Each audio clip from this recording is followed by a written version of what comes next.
यहाँ पे पास में आया, इसी के लो का एसएल, और यहाँ से कितना अच्छा मोमेंटम मिला। आप देखोगे 240 का प्राइस सीधा 300 रुपये हो गया। नमस्कार दोस्तों, आज हम एक ऐसे स्ट्रेटजी के बारे में बात करेंगे जो कि बिगनर्स ट्रेडर को कम कैपिटल में एक अच्छा प्रॉफिट बना कर दे। आप लोगों ने अक्सर मार्केट में देखा होगा कि मार्केट में 22 ट्रेडिंग सेशन होते हैं, जिसमें से 10 या 12 ट्रेडिंग सेशन में बड़ा मोमेंटम देखने को मिलता है। लेकिन इसके साथ ही आप लोगों ने नोट किया होगा कि जो शुरुआत के 15 से 20 मिनट होते हैं उनमें हमेशा मोमेंटम मिलता है, और इसी 15 से 20 मिनट के बेस पे ये स्ट्रेटजी है। अक्सर जब भी मार्केट में नए लोग आते हैं तो वो सोचते क्या हैं कि हम हज़ारों से लाखों कमा लें, करोड़ों कमा लें, लेकिन ऐसा होता नहीं है। जबकि मार्केट में अगर रिटर्न वाइज हम देखें तो आप पाओगे कि करोड़ों से लाखों कमाते हैं, और लाखों से कुछ हज़ार कमाते हैं, और हज़ारों से सैकड़ों कमाए जाते हैं। लेकिन आप लोगों की सोच क्या होती है कि मैं आज ही आऊँ कुछ हज़ार लेके और कुछ लाखों तक मैं कमा लूँ। ऐसा पॉसिबल नहीं है। किसी भी स्ट्रेटजी की एक लिमिट होती है। कोई भी स्ट्रेटजी रोज़ वर्क नहीं करती है। हमें ये ध्यान रखना चाहिए कि हमारी स्ट्रेटजी कितना % रिटर्न दे रही है। हमें रिटर्न परसेंटेज के बेस पे कैलकुलेट करना चाहिए। तो आइए शुरुआत करते हैं। ये निफ्टी का चार्ट है, एक दिन की एक कैंडल है। आप ये देखो कितनी बड़ी बड़ी कैंडलें बहुत कम है, छोटी छोटी कैंडलें आपको ज़्यादा दिखेगी क्योंकि मार्केट ज़्यादातर साइडवेज रहता है। 10 से 12 कैंडल ही होगी जो मंथ में बढ़िया बड़ी कैंडल बनती है, बाकी सब देखो आप छोटी छोटी कैंडल बनती है। तो रोज़ रोज़ अगर आप ऑप्शन बायर अगर रोज़ रोज़ ट्रेड करेगा तो वो पैसा ज़्यादातर गंवाएगा। उनको ये समझना है कि कब हमें ट्रेड लेना है, कब हमें रुकना है, मोमेंटम कब है मार्केट में, उसी के साथ हमें काम करना है। तो ज़्यादातर आप देखोगे कि सुबह के समय ही मोमेंटम ज़्यादा आता है। तो 15 से 20 मिनट जब मोमेंटम आता है उसी में हमने स्ट्रेटजी बनाई है। चलो आइए देखते हैं, शुरुआत करते हैं। तो सबसे पहले बात करते हैं हम स्ट्राइक प्राइस कैसे लेना है। आप लोगों को समझ में आ रहा होगा, बहुत सारे लोग ITM लेना है, OTM लेना है, एट द मनी लेना है, इन्हीं सब के पीछे उलझते रहते हैं। आज सिंपल भाषा में मैं समझाने वाला हूँ कि कौन से स्ट्राइक प्राइस का चुनाव करना है। तो आप लोगों ने देखा होगा 9 बजे से 9:07 तक प्री ओपनिंग सेशन चलता है। 9 बजे से 9:07 तक प्री ओपन होता है। 9:15 बजे मार्केट ओपन हो जाता है। जब यहाँ 9:07 पे जब मार्केट प्री ओपन सेशन ख़त्म हो जाता है तो आप लोगों को निफ्टी आप लोगों को लेना है या सेंसेक्स, जिसमें भी आप ट्रेड करते हो वो इंडेक्स लेना है।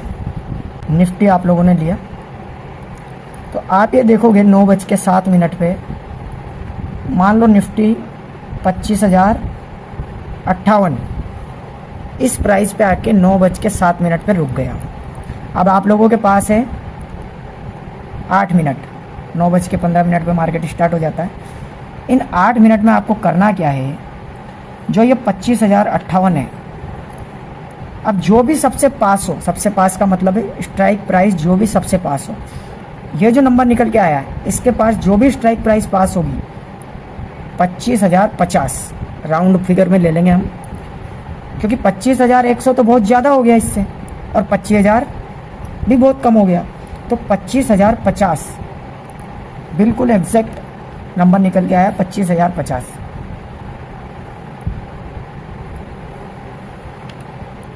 25,050 की ही हम कॉल लेंगे और 25,050 की ही हम पुट लेंगे।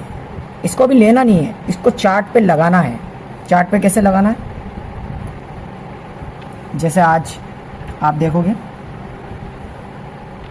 ये 1 डे की कैंडल है।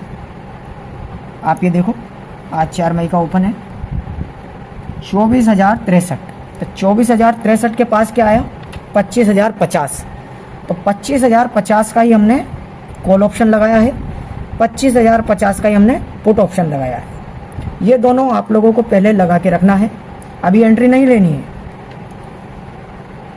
तो ये दोनों लगाने के बाद आप देखोगे हमें यूज़ करना है बॉलिंजर बैंड। क्या यूज़ करना है, बॉलिंजर बैंड। कोई सेटिंग चेंज नहीं करनी है इसकी।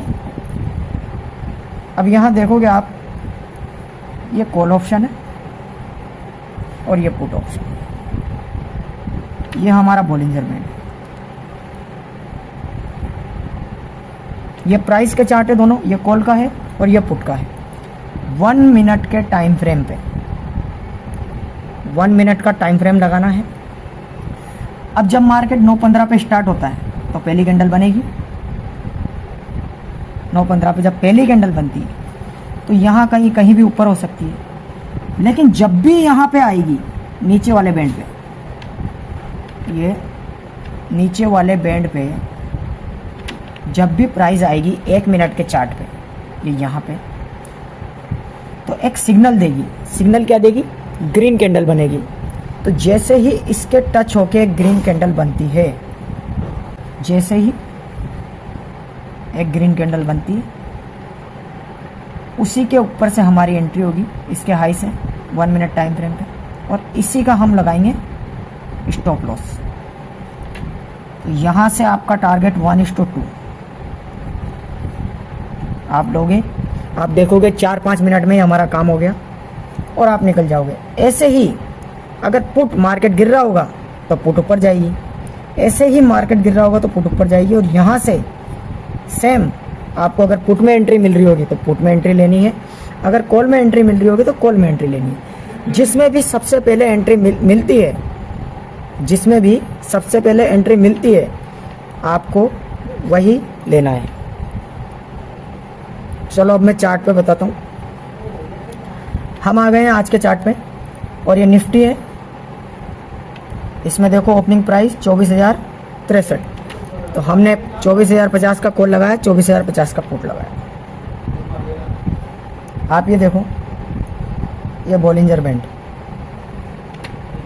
ये सबसे पहले मार्केट यहाँ खुलता है 9:15, ये यहाँ खुलता है, ऊपर जाता है। 1 मिनट का चार्ट है ये, थोड़ा बहुत 10-15 कैंडल यहाँ पे इसके पास में आता है, इसी का लो का एसएल, यहाँ पे पास में आया, इसी के लो का एसएल, और यहाँ से कितना अच्छा मोमेंटम मिला। आप देखोगे 240 का प्राइस सीधा 300 रुपये हो गया। 40-50 पॉइंट आपको लेने हैं और निकलना। समझ में आ गई बात? आप देखोगे इस पुट में हमारी एंट्री नहीं बनी है। यहाँ स्टार्ट हुआ 9:15, नीचे आई, यहाँ से इस साइड में एंट्री नहीं बनी है, क्योंकि इससे पहले हमारी एंट्री यहाँ बन चुकी है। कॉल में एंट्री बनी, निकल। अब इस स्ट्रेटजी का यूज़ आपको सिर्फ मॉर्निंग में 9:15 से 9:45, शुरुआत की 30 कैंडल, 1 मिनट की 30 कैंडल में ही इसका यूज़ करना है। शुरुआत के 30 मिनट में इसका यूज़ करना है, और सिर्फ एक ही बार इसका यूज़ करना है।